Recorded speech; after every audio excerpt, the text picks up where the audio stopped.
Hi friends, +2 ജോഗ്രഫിയിലെ ഗതാഗതവും വാർത്താവിനിമയവും എന്ന ചാപ്റ്ററാണ് നമ്മളിന്ന് NCERT സീരീസിൽ ആദ്യമായിട്ട് എടുക്കാൻ പോകുന്നത്. ഏകദേശം 10ഓളം ചോദ്യങ്ങൾ 10th പ്രിലിംസിന് ഈ ചാപ്റ്ററിൽ നിന്ന് മാത്രം വരികയുണ്ടായി. അത്രയും ഇമ്പോർട്ടൻ്റ് ആയിട്ടുള്ളൊരു ചാപ്റ്ററാണ്. അപ്പോൾ നമുക്ക് നോക്കാം. ഗതാഗത മാർഗങ്ങളെ ഈ ചാപ്റ്ററിൽ 3ആയിട്ട് തിരിച്ചാണ് നമ്മളോട് പറയുന്നത്. കര, ജലം, വായു. കരമാർഗത്തിലൂടെയുള്ളത് 3 തരമാണ്: റോഡ്, റെയിൽപാത, പൈപ്പ് ലൈൻ. ജലമാർഗത്തെ തന്നെ ഉൾനാടൻ ജലപാതകളുമുണ്ട്, കടൽപാതകളും സമുദ്രപാതകളും ഉൾപ്പെടുന്നു. വായുമാർഗത്തിലൂടെയുള്ള ഗതാഗതത്തിൽ ദേശീയവും അന്തർദേശീയവുമായിട്ടുള്ള ഗതാഗത മാർഗങ്ങളുണ്ട്. കരഗതാഗതം 54.8 ലക്ഷം കിലോമീറ്റർ ആകെ റോഡ് ദൈർഘ്യമുള്ള ഇന്ത്യക്ക് ഈ കാര്യത്തിൽ ലോകത്തിൽ 2ാം സ്ഥാനമാണുള്ളത്. ഇത് 2016 എക്കണോമിക് സർവേ പ്രകാരമുള്ളതാണ്. ഇപ്പോൾ ഇത് 66.1 ലക്ഷം കിലോമീറ്ററായിട്ട് മാറിയിട്ടുണ്ട്. എങ്കിലും ലോകത്തിൽ 2ാം സ്ഥാനം തന്നെയാണ് ഇന്ത്യക്ക് റോഡ് ദൈർഘ്യത്തിലുള്ളത്. ഓരോ വർഷത്തെയും ആകെ ജനഗതാഗതത്തിൻ്റെ ഏകദേശം 85%, ചരക്ക് നീക്കത്തിൻ്റെ 70% റോഡുകളിലൂടെയാണ്. സ്വാതന്ത്ര്യാനന്തരം ഇന്ത്യയിലെ റോഡുകളുടെ നിലവാരം മെച്ചപ്പെടുത്തുന്നതിനായി 20 വർഷ റോഡ് പദ്ധതി 1961 ആവിഷ്കരിക്കുകയുണ്ടായി. ഇത് ഓർത്തു വെക്കണേ. 10th പ്രിലിംസിൻ്റെ ആദ്യഘട്ടത്തിലെ ഈ ബോക്സിൽ നിന്നും ഒരു ചോദ്യം അതുപോലെ വന്നിട്ടുണ്ടായിരുന്നു. ബംഗാളിലെ സോനാർ താഴ്വര മുതൽ സിന്ധു താഴ്വര വരെ തൻ്റെ സാമ്രാജ്യം ശക്തിപ്പെടുത്തുന്നതിനും ഒരുമിപ്പിക്കുന്നതിനുമായി ഷേർഷാ സൂരി നിർമ്മിച്ച റോഡാണ് ഷാഹി റോഡ് അല്ലെങ്കിൽ രാജകീയ റോഡ് എന്നറിയപ്പെടുന്നത്. കൽക്കട്ടയെ പെഷാവറുമായി ബന്ധിപ്പിക്കുന്ന ഈ റോഡ് ബ്രിട്ടീഷ് കാലഘട്ടത്തിൽ grand trunk road GT road എന്ന് പുനർനാമകരണം ചെയ്യപ്പെട്ടു. ഇപ്പോൾ അമൃത്സർ മുതൽ കൊൽക്കത്ത വരെയാണ്. ഇതിനെ 2 ഭാഗങ്ങളായി വിഭജിച്ചിട്ടുണ്ട്. ദേശീയപാത NH1 ഡൽഹി മുതൽ അമൃത്സർ വരെയും NH2 ഡൽഹി മുതൽ കൊൽക്കത്ത വരെയും. ആധുനിക രീതിയിലുള്ള റോഡ് ഗതാഗതം 2ാം ലോകയുദ്ധത്തിനു മുൻപ് തീരെ പരിമിതമായിരുന്നു. 1943 നാഗ്പൂർ പദ്ധതിയിലാണ് ആദ്യത്തെ ഗൗരവപൂർണമായ ശ്രമം ഇതിനുവേണ്ടി ഉണ്ടായത്. പക്ഷേ ഈ പദ്ധതി നടപ്പിലായില്ല. സ്വാതന്ത്ര്യാനന്തരം ഇന്ത്യയിലെ റോഡുകളുടെ നിലവാരം മെച്ചപ്പെടുത്തുന്നതിനായി 20 വർഷ റോഡ് പദ്ധതി 1961 ആവിഷ്കരിക്കുകയുണ്ടായി. റോഡുകളെ തന്നെ പല രീതിയിൽ തരംതിരിച്ചിട്ടുണ്ട്. അതിലെ പ്രധാന ഒരു തരംതിരിവാണ് ദേശീയപാതകൾ. ദേശീയപാതകളുടെ ദൈർഘ്യം 1951 19,700 കിലോമീറ്റർ ആയിരുന്നത് 2015-16 ആയപ്പോഴേക്കും 1,475,000 കിലോമീറ്ററായിട്ട് വർദ്ധിച്ചിട്ടുണ്ട്. ഇപ്പോൾ അതിലും കൂടുതലായിട്ടുണ്ട്. രാജ്യത്തെ ആകെ റോഡ് ദൈർഘ്യത്തിൻ്റെ 2% മാത്രമേ ഉള്ളൂ എങ്കിലും ദേശീയപാതകൾ റോഡ് ഗതാഗതത്തിൻ്റെ 40% വഹിക്കുന്നുണ്ട്. ദേശീയപാത authority of India, national highway authority of India 1995 പ്രവർത്തനക്ഷമമായി. കേന്ദ്ര ഉപരിതല ഗതാഗത മന്ത്രാലയത്തിന് കീഴിലെ ഒരു സ്വയം ഭരണ സ്ഥാപനമാണ് ദേശീയപാത അതോറിറ്റി ഓഫ് ഇന്ത്യ. ഇതും സ്ഥിരമായി ഇപ്പോൾ ചോദിക്കുന്നുണ്ട്. NHAI ഇന്ത്യയിൽ വിവിധ ഘട്ടങ്ങളിലായി ചില വൻ പദ്ധതികൾ ഏറ്റെടുത്തിട്ടുണ്ട്. സുവർണ ചതുഷ്കോണം ഇന്ത്യയിലെ 4 വലിയ മെട്രോ നഗരങ്ങളായ ഡൽഹി, മുംബൈ, ചെന്നൈ, കൊൽക്കത്ത എന്നിവയിൽ തമ്മിൽ ബന്ധിപ്പിക്കുന്ന 5846 കിലോമീറ്റർ ദൈർഘ്യവും 4 അല്ലെങ്കിൽ 6 വരി പാതകളുമുള്ള അതിവേഗ ഗതാഗത ഇടനാഴിയുടെ നിർമ്മാണം. ഈ പാതയുടെ നിർമ്മാണത്തോടെ ഇന്ത്യയിലെ മഹാനഗരങ്ങൾക്കിടയിലെ യാത്രാസമയം, ദൂരം, ചെലവ് എന്നിവ ഗണ്യമായി കുറയ്ക്കാനാവും. നമ്മളിപ്പോൾ പറഞ്ഞ സുവർണ ചതുഷ്കോണം അല്ലെങ്കിൽ ഗോൾഡൻ ക്വാഡ്രിലാറ്ററൽ റോഡ് ഏകദേശം ഈ രീതിയിലാണ് ഡിവൈസ് ചെയ്തിട്ടുള്ളത്. ഗോൾഡൻ ക്വാഡ്രിലാറ്ററൽ പ്രധാനമായും നമ്മൾ പറഞ്ഞ പോലെ 4 പ്രധാന നഗരങ്ങളെ ബന്ധിപ്പിച്ചുകൊണ്ട് ഏകദേശം ഈ ഷേപ്പിലാണുള്ളത്. ഡൽഹി, കൊൽക്കത്ത, ചെന്നൈ, മുംബൈ. അതുമാത്രമല്ല മറ്റു പല പ്രസിദ്ധ നഗരങ്ങളും ഈ പാതയുടെ ഭാഗവുമാണ്. മറ്റൊരു പ്രധാനപ്പെട്ട ദേശീയപാത വികസന പദ്ധതിയാണ് തെക്ക് വടക്ക് കിഴക്ക് പടിഞ്ഞാറ് ഇടനാഴികൾ. ജമ്മു കാശ്മീരിലെ ശ്രീനഗറിനെ തമിഴ്നാട്ടിലെ കന്യാകുമാരിയുമായി ബന്ധിപ്പിക്കുന്ന 4076 കിലോമീറ്റർ ദൈർഘ്യമുള്ള റോഡാണ് തെക്ക് വടക്ക് ഇടനാഴി. അസമിലെ സിൽച്ചാറിനെ ഗുജറാത്തിലെ തുറമുഖ പട്ടണമായ പോർബന്തറുമായി ബന്ധിപ്പിക്കുന്ന 3640 കിലോമീറ്റർ ദൈർഘ്യമുള്ള റോഡാണ് കിഴക്കു പടിഞ്ഞാറ് ഇടനാഴിയിലൂടെ വിഭാവനം ചെയ്യുന്നത്. ഇപ്പം നമ്മൾ പറഞ്ഞ east west north south corridor അല്ലെങ്കിൽ ഇടനാഴിയുടെ ഒരു മാപ്പാണ് ഈ കാണിച്ചിട്ടുള്ളത്. നിങ്ങൾ ഓർക്കണം, ഇത് 4th സ്റ്റേജിൽ സ്റ്റേറ്റ്മെൻ്റ് ആയിട്ട് ചോദിച്ചിരുന്നു.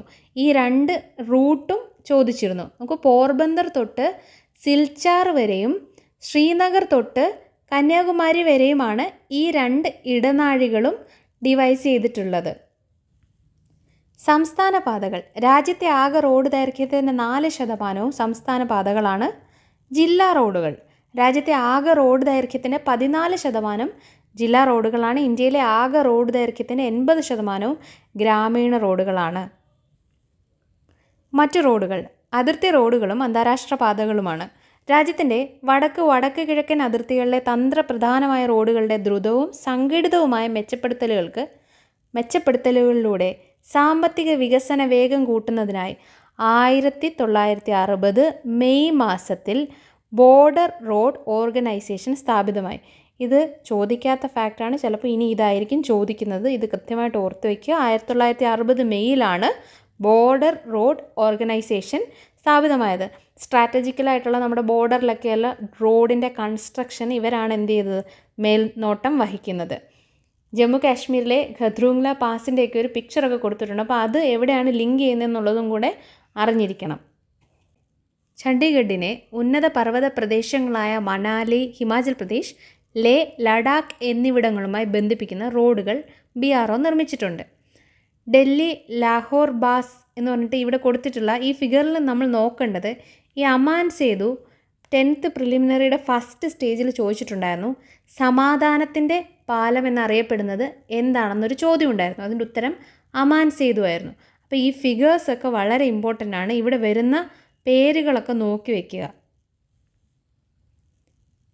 ഭാരതമാല എന്ന നിർദ്ദിഷ്ട പദ്ധതി ലക്ഷ്യമിടുന്നത് ചെറു തുറമുഖങ്ങളെ ഉൾപ്പെടെ ബന്ധിപ്പിച്ചുകൊണ്ട് തീരദേശ അതിർത്തി പ്രദേശങ്ങളിലൂടെയുള്ള സംസ്ഥാന റോഡുകളുടെ വികസനം, പിന്നാക്ക പ്രദേശങ്ങളിലെ മതപരമായും വിനോദസഞ്ചാര പ്രാധാന്യമുള്ളതുമായ സ്ഥലങ്ങളെ ബന്ധിപ്പിക്കുന്ന പദ്ധതി, സേതു ഭാരതം പരിയോജന എന്ന ഏകദേശം 1500 വമ്പൻ പാലങ്ങൾ, 200 റെയിൽ മേൽപ്പാലങ്ങൾ, കീഴ്പ്പാലങ്ങൾ എന്നിവയുടെ നിർമ്മാണം ഉൾപ്പെടുന്ന പദ്ധതി, പുതുതായി പ്രഖ്യാപിച്ച 5000 കിലോമീറ്റർ ദേശീയപാതകളുടെ വികസനത്തിനായുള്ള ജില്ലാ ഹെഡ്ക്വാർട്ടേഴ്സ് കണക്ടിവിറ്റി സ്കീം 2022ഓടെയാണ് ഈ പദ്ധതി പൂർത്തിയാക്കാനാണ് ലക്ഷ്യമിടുന്നത്. നമുക്ക് ഇത് പഴയ ഇൻഫർമേഷൻ ആണെങ്കിലും ഈ ഭാരത് മാലയുടെ ലക്ഷ്യം എന്താണെന്നുള്ളത് സ്റ്റേറ്റ്മെൻ്റായിട്ട് മുമ്പ് ഡിഗ്രി ലെവലിൽ ഉൾപ്പെടെ ചോദിച്ചിട്ടുണ്ട്. അപ്പോൾ ഈ സ്റ്റേറ്റ്മെൻറ്റുകൾ തന്നെ തന്നിട്ട് ഇനിയും ചോദിക്കാം. റെയിൽ ഗതാഗതം. ലോകത്തിലെ ഏറ്റവും ദൈർഘ്യമുള്ള റെയിൽ ശൃംഖലകളിലൊന്നാണ് ഇന്ത്യൻ റെയിൽവേ. മഹാത്മാഗാന്ധി ഇന്ത്യൻ റെയിൽവേയെക്കുറിച്ച് പറയുകയുണ്ടായി, വ്യത്യസ്ത സംസ്കാരങ്ങളിൽപ്പെട്ട ജനങ്ങളെ ഒരുമിപ്പിക്കുകയും അതുവഴി ഇന്ത്യയുടെ സ്വാതന്ത്ര്യ സമരത്തിന് സംഭാവന നൽകുകയും ചെയ്തു. 1853 മുംബൈ മുതൽ താനെ വരെ 34 കിലോമീറ്റർ ദൂരത്തിൽ റെയിൽപാതയുടെ നിർമ്മാണത്തോടെയാണ് ഇന്ത്യൻ റെയിൽവേ ആരംഭിക്കുന്നത് എന്നാണ്. 1853 മുംബൈ ടു താനെ. 2015 മാർച്ച് 31 കണക്ക് പ്രകാരം ഇന്ത്യൻ റെയിൽവേ ശൃംഖലയുടെ ദൈർഘ്യം 66,030 കിലോമീറ്ററാണ്. ഇതും മാറ്റമുണ്ടാകും. ഇപ്പം നടന്ന 10th പ്രിലിംസിൻ്റെ 1ാം ഘട്ടത്തിൽ ഉത്തരപൂർവ്വ അതിർത്തി അല്ലെങ്കിൽ നമ്മുടെ ഇന്ത്യൻ റെയിൽവേയുടെ ഉത്തരപൂർവ്വ സോണിൻ്റെ ഹെഡ്ക്വാർട്ടേഴ്സ് എവിടെയാണെന്ന് ചോദിച്ചിട്ടുണ്ടായിരുന്നു. മാലിഗാവ് ഗുവാഹത്തിയിലാണ് ഉള്ളത്. അതുപോലെ തന്നെ 4th സ്റ്റേജിൽ സെൻട്രൽ റെയിൽവേ സോണിൻ്റെ ആസ്ഥാനം എവിടെയാണെന്ന് ചോദിച്ചിട്ടുണ്ടായിരുന്നു. മുംബൈ CST. അപ്പോൾ ഇതൊക്കെ എവിടെ നിന്നാണ് വന്നത്? നമ്മുടെ ഈ ബോക്സിൽ നിന്നാണ് വന്നിരിക്കുന്നത്. ഞാൻ ജസ്റ്റ് ഒന്ന് പറയാം. മധ്യ റെയിൽവേ അല്ലെങ്കിൽ സെൻട്രൽ റെയിൽവേയുടെ ആസ്ഥാനം മുംബൈ CST ആണ്. പൂർവ്വ റെയിൽവേയുടെ ആസ്ഥാനം കൊൽക്കത്ത, പൂർവ്വ മധ്യ റെയിൽവേയുടെ ആസ്ഥാനം ഹാജിപൂർ, പൂർവ്വ തീര റെയിൽവേ ഭുവനേശ്വർ, ഉത്തര റെയിൽവേ സോണിൻ്റെ ആസ്ഥാനം ന്യൂഡൽഹി, ഉത്തര മധ്യ അലഹബാദ്, ഉത്തരപൂർവ്വ ഗോരഖ്പൂർ, ഉത്തരപൂർവ്വ അതിർത്തി മാലിഗാവ് ഗുവാഹത്തി, ഉത്തര പശ്ചിമ ജയ്പൂർ, ദക്ഷിണ ചെന്നൈ, ദക്ഷിണ മധ്യ സെക്കന്ദരാബാദ്, ദക്ഷിണ പൂർവ്വ കൊൽക്കത്തയിലാണ്, ദക്ഷിണ പൂർവ്വ മധ്യ ബിലാസ്പൂർ, ദക്ഷിണ പശ്ചിമ ഹൂബ്ലി, പശ്ചിമ മുംബൈ ചർച്ച് ഗേറ്റ്, പശ്ചിമ മധ്യ ജബൽപൂർ. ഇനിയും ഇതിൽ നിന്ന് തന്നെ ഈ ടേബിളിൽ നിന്ന് തന്നെ വേറെ ഏതെങ്കിലുമൊക്കെയും ചോദിക്കാൻ സാധ്യതയുണ്ട്. ഇന്ത്യൻ റെയിൽവേയുടെ പാളങ്ങൾ തമ്മിലുള്ള അകലത്തിൻ്റെ അടിസ്ഥാനത്തിൽ അവയെ 3ആയിട്ട് തിരിക്കുന്നുണ്ട്. Broad gauge. ബ്രോഡ് ഗേജ് പാളങ്ങൾ തമ്മിലുള്ള അകലം എന്ന് പറയുന്നത് 1.676 മീറ്ററാണ്. ഈ ലെങ്തിൽ വ്യത്യാസമുള്ളതുകൊണ്ട് ഞാനത് പറയുന്നില്ല. അടുത്ത തരമെന്ന് പറയുന്നത് മീറ്റർ ഗേജാണ്. പാളങ്ങൾ തമ്മിലുള്ള അകലം 1 മീറ്ററാണ്. മീറ്റർ ഗേജ് എന്ന് പറയുമ്പോൾ പാളങ്ങൾ തമ്മിലുള്ള അകലം 1 മീറ്ററാണ്. നാരോ ഗേജ്, ഇത് പാളങ്ങൾ തമ്മിലുള്ള അകലം 0.762 മീറ്ററോ 0.610 മീറ്ററോ ആണ്. ഇത് പൊതുവെ കുന്നിൻ പ്രദേശങ്ങളിലാണ് കാണപ്പെടുന്നത് നാരോ ഗേജസ്. ഇവിടെ കൊങ്കൺ റെയിൽപാതയെ പറ്റിയിട്ടാണ് പറഞ്ഞിട്ടുള്ളത്. മുംബൈയെ മംഗളൂരുവുമായി പടിഞ്ഞാറൻ തീരത്തുകൂടി നേരിട്ട് ബന്ധിപ്പിക്കുന്ന റെയിൽപാതയാണ് കൊങ്കൺ റെയിൽപാത. ഇന്ത്യൻ റെയിൽവേയുടെ സുപ്രധാന നേട്ടങ്ങളിലൊന്നാണ് 1998 കൊങ്കൺ റെയിൽപാതയുടെ നിർമ്മാണം. മഹാരാഷ്ട്രയിലെ റോഹയെ കർണാടകത്തിലെ മംഗലാപുരവുമായി ബന്ധിപ്പിക്കുന്ന 760 കിലോമീറ്റർ ദൈർഘ്യമുള്ള റെയിൽപാത ഒരു എഞ്ചിനീയറിംഗ് അത്ഭുതമായി കണക്കാക്കപ്പെടുന്നു. ഇത് ഏത് സ്ഥലത്തെ ബന്ധിപ്പിക്കുന്നത് എന്നുള്ളത് മുൻപ് ചോദിച്ചിട്ടുണ്ട്. മഹാരാഷ്ട്രയിലെ റോഹയെ കർണാടകത്തിലെ മംഗലാപുരവുമായിട്ടാണ് ബന്ധിപ്പിക്കുന്നത്.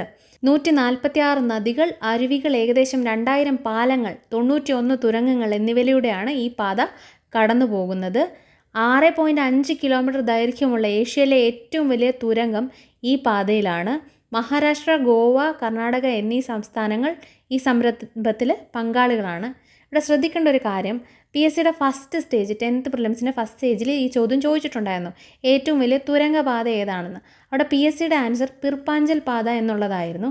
പക്ഷേ എന്നാൽ ഇപ്പോൾ T49 എന്ന് പറഞ്ഞിട്ട് വേറൊരു പാത വന്നിട്ടുണ്ട്. അതാണ് കറൻ്റ്ലി ഏറ്റവും വലിയ തുരങ്കപാത എന്ന് പറയുന്നത്. എന്നാലും കൊങ്കൺ റെയിൽപാത NCERT അനുസരിച്ച് ഇത് പഴയ NCERT ആണ്. ഇതിൽ പറഞ്ഞിരിക്കുന്നത് ഇത് ഏഷ്യയിലെ ഏറ്റവും വലിയ തുരങ്കപാത എന്നാണ് പറഞ്ഞിരിക്കുന്നത്. പക്ഷേ ഇതൊരു പഴയ ഇൻഫർമേഷനാണ്. അതുമാത്രമല്ല, ഈ കൊങ്കൺ റെയിൽപാതയെ ബന്ധിപ്പിക്കുന്ന സ്ഥലങ്ങളും ഈ പറഞ്ഞിരിക്കുന്ന എണ്ണം ഉൾപ്പെടെ നിങ്ങൾ ഓർത്തിരിക്കേണ്ടതാണ്. കാരണം ഇതെല്ലാം PYQ ആണ്. ജലഗതാഗതം ഏറ്റവും ചെലവ് കുറഞ്ഞതും ഇന്ധനക്ഷമതയുള്ളതും പരിസ്ഥിതി സൗഹൃദപരവുമായ ഗതാഗത മാർഗമാണിത്. ജലഗതാഗതം 2 തരത്തിലുണ്ട്: ഉൾനാടൻ ജലപാതകളും സമുദ്ര ജലപാതകളും. 14,500 കിലോമീറ്റർ ദൈർഘ്യത്തിൽ ജലപാതകളുള്ള ഇന്ത്യയിൽ ഇവ രാജ്യത്തെ ആകെ ഗതാഗതത്തിൻ്റെ 1% സംഭാവന ചെയ്യുന്നു. ഈ കണക്കിൽ വ്യത്യാസമുണ്ട്. നിലവിൽ ഇന്ത്യയിലെ പ്രധാന നദികളെല്ലാം കൂടി 5,685 കിലോമീറ്റർ ദൂരം യന്ത്രവൽകൃതവും ചുവട് പരന്നതുമായ യാനങ്ങൾക്ക് ഗതാഗത യോഗ്യമാണ്. ഇന്ത്യയിലെ ദേശീയ ജലപാതകളുടെ വികസനം, നിയന്ത്രണം, പരിപാലനം എന്നിവയ്ക്കായി 1986 ഇൻലാൻഡ് വാട്ടർവേസ് അതോറിറ്റി, ഉൾനാടൻ ജലപാത അതോറിറ്റി സ്ഥാപിതമായി. 1986 ഇൻലാൻഡ് വാട്ടർവേസ് അതോറിറ്റി സ്ഥാപിതമാവുന്നത്. നമ്മൾ ഏതൊരു എക്സാം എടുത്ത് നോക്കുകയാണെങ്കിലും ഏറ്റവും കൂടുതൽ പ്രാവശ്യം റിപ്പീറ്റ് ചെയ്തിട്ടുള്ള ചോദ്യം നാഷണൽ വാട്ടർവേ 3, ദേശീയ ജലപാത 3 എവിടം തൊട്ട് എവിടെ വരെയാണ്, അല്ലെങ്കിൽ കൊല്ലം കോട്ടപ്പുറം പാതയുടെ പേരെന്താണ്, അങ്ങനെയൊക്കെയാണ് ചോദിച്ചിട്ടുള്ളത്. അപ്പം ഈ കാണുന്നത് ഈ നാഷണൽ വാട്ടർവേ 3ൻ്റെ എക്സ്റ്റെൻഡാണ്. എവിടം തൊട്ട് എവിടെ വരെയാണുള്ളതെന്നാണ്. ഇതിൽ നിന്നും കുറച്ചുകൂടി ഇപ്പോൾ എക്സ്റ്റെൻഡ് ചെയ്തിട്ടുണ്ട്. കോട്ടപ്പുറം, കൊല്ലം, ഉദ്യോഗമണ്ഡൽ, ചമ്പക്കര കനാലുകൾ ബന്ധിപ്പിച്ചാണ് ദേശീയ ജലപാത നമ്പർ 3 ഉള്ളത്. 205 കിലോമീറ്റർ നീളമാണുള്ളത്. ഇത് ഓർത്തിരിക്കുക. ഇവിടെ നമ്മൾ അറിഞ്ഞിരിക്കേണ്ടത് പ്രധാനപ്പെട്ട ആദ്യത്തെ 5 ജലപാതകൾ അത് എന്തിനെയൊക്കെ ബന്ധിപ്പിക്കുന്നു, ഏത് നദിയിലാണെന്നുള്ളതെന്ന് അറിഞ്ഞാൽ മതി. നാഷണൽ വാട്ടർവേ 1 അലഹബാദ് ഹാൽദിയ ആണുള്ളത്. ഈ അലഹബാദ് ഹാൽദിയ ഗംഗാ നദിയിലാണുള്ളത്. നാഷണൽ വാട്ടർവേ 2 സാദിയ ധൂബ്രിയെ ബന്ധിപ്പിച്ചുകൊണ്ടുള്ള നാഷണൽ വാട്ടർവേ ബ്രഹ്മപുത്ര നദിയിലാണുള്ളത്. നാഷണൽ വാട്ടർവേ 3 നമ്മളിപ്പോൾ പറഞ്ഞു, കോട്ടപ്പുറം, കൊല്ലം. നാഷണൽ വാട്ടർവേ 4 ഗോദാവരി, കൃഷ്ണ എന്നീ നദികളുടെ നിർദ്ദിഷ്ട ഭാഗങ്ങളും കാക്കിനാദ മുതൽ പുതുച്ചേരി വരെയുള്ള ഭാഗത്തെ കനാലുകളും. അപ്പോൾ കാക്കിനാദ, പുതുച്ചേരി, ഗോദാവരി, കൃഷ്ണ നദികൾ. നാഷണൽ വാട്ടർവേ 5 ബ്രാഹ്മണി, മാതായ് നദികളുടെ നിർദ്ദിഷ്ട ഭാഗങ്ങളും മഹാനദി, ബ്രഹ്മപുത്ര എന്നീ നദികളുടെ ഡെൽറ്റ നീർച്ചാലുകളും പൂർവ്വതീര കനാലുകളും ഉൾപ്പെടുന്നതാണ് നാഷണൽ വാട്ടർവേ 5 എന്ന് പറയുന്നത്. ഇന്ത്യക്ക് ദ്വീപുകൾ ഉൾപ്പെടെ 7,517 കിലോമീറ്റർ ദൈർഘ്യമുള്ള വിസ്തൃതമായ തീരദേശമുണ്ട്. ഇപ്പോൾ ഇത് മാറിയിട്ടുണ്ട്. 11,098.81 കിലോമീറ്ററായിട്ട് ഈ തീരദേശ ദൈർഘ്യം മാറിയിട്ടുണ്ട്. 12 പ്രധാന തുറമുഖങ്ങളും 185 ചെറു തുറമുഖങ്ങളുമാണ് ഈ പാതകളിലെ അടിസ്ഥാന സൗകര്യമൊരുക്കുന്നത്. ഇതിലും മാറ്റമുണ്ട്. ഇന്ത്യയുടെ വിദേശ വാണിജ്യ വ്യാപ്തത്തിൻ്റെ ഏതാണ്ട് 95%, മൂല്യത്തിൻ്റെ 75% സമുദ്രമാർഗേണയാണ് നീങ്ങുന്നത്. വ്യോമഗതാഗതം. അലഹബാദ് മുതൽ നൈനി വരെ ഉള്ള 10 കിലോമീറ്റർ എന്ന ചെറിയ ദൂരത്തേക്ക് 1911 ഏർപ്പെടുത്തിയ എയർമെയിൽ സംവിധാനത്തോടെയാണ് ഇന്ത്യയിൽ വ്യോമഗതാഗതം ആരംഭിച്ചത്. അപ്പോൾ എന്നാണ് ആരംഭിച്ചത്? 1911 അലഹബാദ് മുതൽ നൈനി വരെ. ഇന്ത്യയുടെ വ്യോമ മേഖലയ്ക്കുള്ളിൽ സുരക്ഷിതവും കാര്യക്ഷമവുമായ വ്യോമഗതാഗതം എയറോനോട്ടിക്കൽ വാർത്താവിനിമയ സേവനങ്ങൾ ലഭ്യമാക്കുന്നതിൻ്റെ ചുമതല എയർപോർട്ട് അതോറിറ്റി ഓഫ് ഇന്ത്യക്കാണ്. ഇന്ത്യയിലെ വ്യോമഗതാഗതം പരിപാലിക്കുന്നത് എയർ ഇന്ത്യയാണ്. പർവ്വത പ്രദേശങ്ങളിലും വടക്ക് കിഴക്കൻ മേഖലയിലുമൊക്കെ ഉപയോഗത്തിലുണ്ടായിരുന്ന ഹെലികോപ്റ്ററായിരുന്നു പവൻ ഹംസ് എന്ന് പറയുന്നത്. ഇതുകൂടാതെ പെട്രോളിയം മേഖലയിലെയും വിനോദസഞ്ചാര രംഗത്തെയും ഹെലികോപ്റ്റർ സേവനവും മുഖ്യമായും ലഭ്യമാക്കിയിരുന്നത് പവൻ ഹംസ് ലിമിറ്റഡ് ആണ്. ഇന്ത്യൻ എയർലൈൻസിൻ്റെ ചരിത്രം. 1911 ഇന്ത്യയിലെ വ്യോമഗതാഗതം ആദ്യമായി അലഹബാദ് മുതൽ നൈനി വരെ ആരംഭിച്ചു. 1947 Indian national airways, Tata sons limited, air service of India, Deccan airways എന്നീ 4 പ്രധാന കമ്പനികൾ വ്യോമഗതാഗതം ലഭ്യമാക്കി. 1951 Bharat airways, Himalayan aviation limited, airways India, Kalinga airlines എന്നീ 4 കമ്പനികൾ വ്യോമസേവന രംഗത്ത് വന്നു. 1953 വ്യോമഗതാഗതം ദേശസാൽക്കരിക്കപ്പെടുകയും air India international, Indian airlines എന്നീ 2 കോർപ്പറേഷനുകൾ രൂപം കൊള്ളുകയും ചെയ്തു. ഇന്ന് ഇന്ത്യൻ എന്നാണ് ഇന്ത്യൻ എയർലൈൻസ് അറിയപ്പെടുന്നത്. വ്യോമഗതാഗതം ദേശസാൽക്കരിക്കപ്പെട്ടത് എന്നാണെന്ന് കൃത്യമായി ഓർത്തിരിക്കണം. 1953 തുറന്ന ആകാശ നയം. ഇന്ത്യൻ കയറ്റുമതിക്കാരെ സഹായിക്കാനും അവരുടെ കയറ്റുമതി കൂടുതൽ മത്സരാത്മകമാക്കുന്നതിനുമായി സർക്കാർ 1992 ഏപ്രിലിൽ ചരക്കുകൾക്കായി തുറന്ന ആകാശ നയം കൊണ്ടുവരികയുണ്ടായി. ഈ നയപ്രകാരം വിദേശ എയർലൈനുകൾക്കോ കയറ്റുമതിക്കാരുടെ സംഘടനയ്ക്കോ ഏതുവിധ ചരക്കുകളും ഈ രാജ്യത്തിലേക്ക് കൊണ്ടുവരാനാകും. പൈപ്പ് ലൈനുകൾ ഒരു തരം ഗതാഗത മാർഗമാണെന്ന് പറഞ്ഞല്ലോ. അപ്പോൾ പൈപ്പ് ലൈനുകൾ നിർമ്മിച്ചതിനെ പറ്റിയിട്ടാണ് പിന്നീട് പറയുന്നത്. പെട്രോളിയം പ്രകൃതിവാതക മന്ത്രാലയത്തിൻ്റെ ഭരണത്തിന് കീഴിലുള്ള ഓയിൽ ഇന്ത്യ ലിമിറ്റഡ് അസംസ്കൃത എണ്ണ, ക്രൂഡ് ഓയിലിൻ്റെയും പ്രകൃതിവാതകത്തിൻ്റെ പര്യവേക്ഷണം, ഉൽപ്പാദനം, ഗതാഗതം എന്നീ രംഗങ്ങളിൽ വ്യാപൃതമാണ്. 1959 ഇതൊരു കമ്പനിയായി മാറ്റുകയുണ്ടായി. ആസാമിലെ നഹർഘട്ടിയ എണ്ണപ്പാടത്തു നിന്നും ബീഹാറിലെ ബറൗണി എണ്ണ ശുദ്ധീകരണശാലയിലേക്ക് 1157 കിലോമീറ്റർ ദൈർഘ്യമുള്ള രാജ്യത്തിന് കുറുകെയുള്ള ഇന്ത്യയിലെ ആദ്യത്തെ പൈപ്പ് ലൈൻ നിർമ്മിച്ചതും ഓയിൽ ഇന്ത്യ ലിമിറ്റഡ് ആയിരുന്നു. 1966 ഇത് കാൺപൂർ വരെ ദീർഘിപ്പിക്കുന്നുണ്ട്. ഇവിടെ നമ്മൾ ഓർത്തിരിക്കേണ്ട പോയിന്റ് എന്ന് പറഞ്ഞു കഴിഞ്ഞാൽ, രാജ്യത്തിന് കുറുകെയുള്ള ഇന്ത്യയിലെ ആദ്യത്തെ പൈപ്പ് ലൈൻ എവിടെ തൊട്ട് എവിടെ വരെ ആയിരുന്നു? ആസാമിലെ നഹർഘട്ടിയ മുതൽ ബീഹാറിലെ ബറൗണി വരെ ആയിരുന്നു. അത് നിർമ്മിച്ചത് ആരായിരുന്നു? ഓയിൽ ഇന്ത്യ ലിമിറ്റഡ് ആയിരുന്നു. ഇന്ത്യയുടെ പടിഞ്ഞാറൻ മേഖലയിൽ സ്ഥാപിതമായ പൈപ്പ് ലൈനുകളുടെ വ്യാപകമായ ശൃംഖലയിൽ അങ്കലേശ്വർ കൊയാലി, മുംബൈ ഹൈ കൊയാലി, ഹസീറ വിജയ്പൂർ ജഗദീഷ്പൂർ HVJ എന്നിവയാണ് ഏറ്റവും പ്രധാനപ്പെട്ടവ. മറ്റൊരു പൈപ്പ് ലൈനാണ് ഗുജറാത്തിലെ സലായയെ UPയിലെ മധുരയുമായിട്ട് ബന്ധിപ്പിക്കുന്ന 1256 കിലോമീറ്റർ ദൈർഘ്യമുള്ള ഒരെണ്ണം. ഗുജറാത്തിൽ നിന്നും മധുര വഴി പഞ്ചാബിലെ ജലന്ധറിലേക്ക് ക്രൂഡ് ഓയിൽ വിതരണം ചെയ്യപ്പെടുന്ന ഈ പൈപ്പ് ലൈനിലൂടെയാണ് നുമാലിഗഡിൽ നിന്നും സിലിഗുരിയിലേക്കുള്ള 660 കിലോമീറ്റർ ദൈർഘ്യത്തിൽ പൈപ്പ് ലൈൻ നിർമ്മിക്കുന്ന പ്രവൃത്തിയിൽ ഏർപ്പെട്ടിരിക്കുകയാണ് നമ്മുടെ ഓയിൽ ഇന്ത്യ ലിമിറ്റഡ് എന്ന് പറയുന്നത്. ഇത്രയും നേരം ട്രാൻസ്പോർട്ടിനെ പറ്റിയിട്ടാണ് പറഞ്ഞത്. ഇനി കമ്മ്യൂണിക്കേഷനെ പറ്റിയിട്ടാണ് പറയുന്നത്. ആശയവിനിമയ മാർഗങ്ങൾ പ്രധാനമായിട്ടും വ്യക്തിപരമായിട്ടും സമൂഹത്തിനു വേണ്ടി 2 തരം ആശയവിനിമയങ്ങളാണ് നടക്കുന്നത്. അതിൻ്റെ ഡിഫറെൻറ്റ് ടൈപ്സ് ആണ് കൊടുത്തിട്ടുള്ളത്. എഴുത്തുകൾ, ടെലിഫോൺ, ടെലിഗ്രാം ഒക്കെ വ്യക്തിപരത്തിൽ ഉൾപ്പെടുന്നതും പേഴ്സണലായിട്ടുള്ളതിൽ ഉൾപ്പെടുന്നതും, സമൂഹവുമായിട്ട് ബന്ധപ്പെട്ട റേഡിയോ, ടെലിവിഷൻ, സിനിമ, ഉപഗ്രഹം എന്നിവയുമൊക്കെയാണ് ഈ തരംതിരിവിലുള്ളത്. നമ്മൾ ഓൾറെഡി വിനിമയ മാർഗങ്ങളെ 2 രീതിയിൽ തരംതിരിച്ചതിനെ പറ്റി പറഞ്ഞു. സമൂഹ ആശയവിനിമയ വ്യവസ്ഥയിലെ പ്രധാനപ്പെട്ട ഒരു ആശയവിനിമയ മാർഗമാണ് റേഡിയോ എന്ന് പറയുന്നത്. നമുക്കിപ്പോൾ നടന്ന എക്സാമിനും ചോദിച്ചിട്ടുണ്ടായിരുന്നു ഇന്ത്യയിൽ ആദ്യമായിട്ട് റേഡിയോ സ്ഥാപിച്ചത് ഏത് വർഷമാണെന്ന്. 1923 റേഡിയോ ക്ലബ് ഓഫ് ബോംബെയിലൂടെ ഇന്ത്യയിൽ റേഡിയോ പ്രക്ഷേപണം ആദ്യമായിട്ട് ആരംഭിക്കുന്നത്. 1930 ഇന്ത്യൻ ബ്രോഡ്കാസ്റ്റിംഗ് സർവീസിൻ്റെ നിയന്ത്രണത്തിലാക്കുകയും 1936 ഇത് ഓൾ ഇന്ത്യ റേഡിയോയും 1957 ആകാശവാണിയായി മാറി. ആകാശവാണി എന്നാണ് പ്രവർത്തനം ആരംഭിച്ചതെന്നും PYQ ചോദിച്ചിട്ടുണ്ട്. ടെലിവിഷൻ 1959 ആരംഭം കുറിച്ചെങ്കിലും ടെലിവിഷൻ സേവനം ദേശീയ തലസ്ഥാനത്ത് മാത്രമേ ലഭ്യമായിരുന്നുള്ളൂ. 1972 ശേഷമേ മറ്റു പല കേന്ദ്രങ്ങളിലും പ്രവർത്തനക്ഷമമായത്. 1976 ഓൾ ഇന്ത്യ റേഡിയോയിൽ നിന്നും വേർപെടുത്തി ദൂരദർശൻ എന്ന പേരിൽ TV-ക്ക് സ്വതന്ത്ര അസ്തിത്വം നിലവിൽ വന്നു.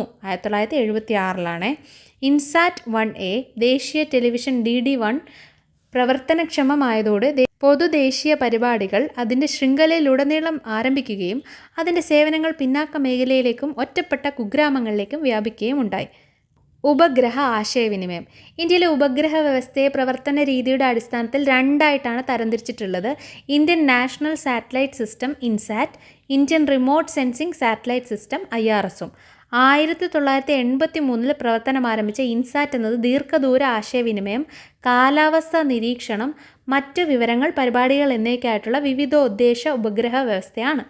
1986 മാർച്ചിൽ റഷ്യയിലെ ബൈക്കനോറിൽ നിന്നും IRS-1Aയുടെ വിക്ഷേപണത്തോടെയാണ് IRS ഉപഗ്രഹ വ്യവസ്ഥ ഉപയോഗക്ഷമമായത്.